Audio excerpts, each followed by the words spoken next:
I got a message which was written by a husband, and he was telling me that he has problems with his wife.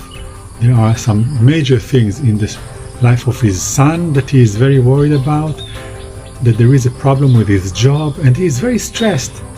So what do I recommend? And so at that moment I thought to myself, what can I do with this?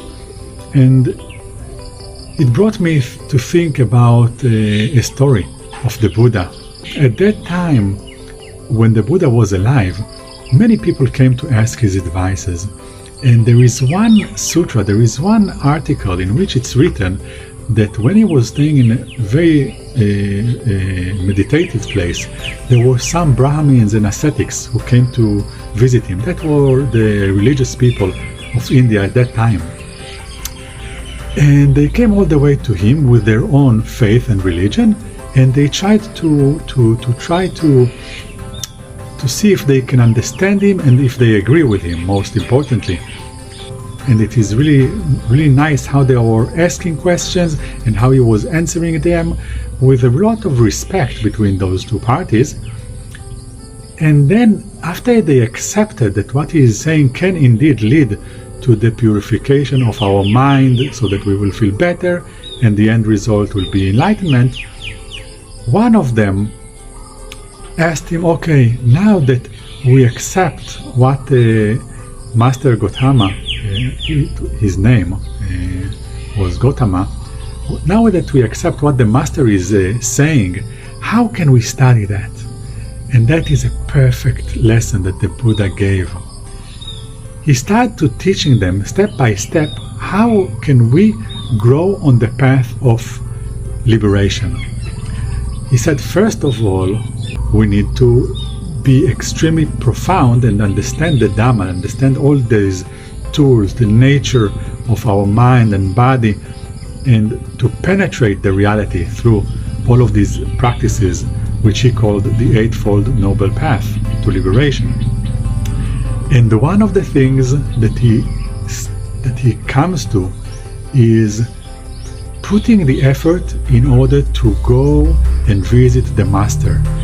Because when you put the effort to go and visit your Master, then you will be inclined to listen to him, to take what he is saying, to start investigating if what he is saying is true, and see for yourself that with the practice you are growing in your path to being happy, to be satisfied, and to eliminate all of these mental defilements that makes us feel so bad.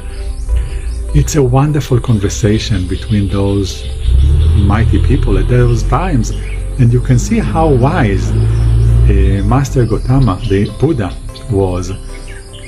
And then it brought me immediately to what I saw. That husband sending me a message about so many problems, and in a message I don't know him. I have no idea who he is, which culture he's coming from. You know, in different cultures we have different perceptions, different way of thinking.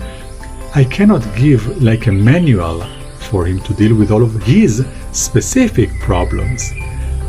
And it got me thinking that even if we want to buy chocolate nowadays, we go to the nearby supermarket. So we invest the time, we take the effort, and then we put the money and we get the chocolate. So much of effort just for one chocolate.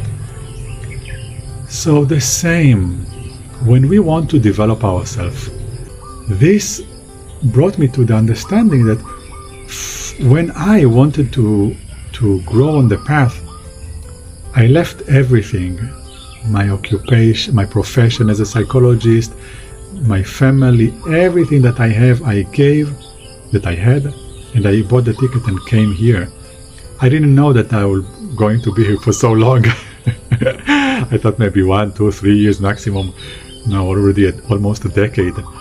But the most important thing was that investing the time, investing the effort, and making strong determination that I want to change. I don't want to stay the same. I want to change. I want to be happier, and I'm willing to use all the efforts that I have in order to reach that goal. So this is what I wanted to share with you today.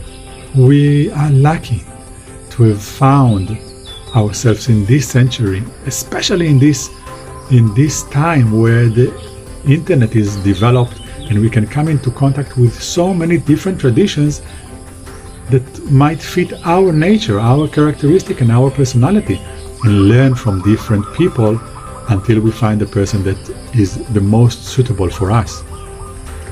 And then when we find it, let's put the effort. Let's really practice on a daily basis in order for us to feel better.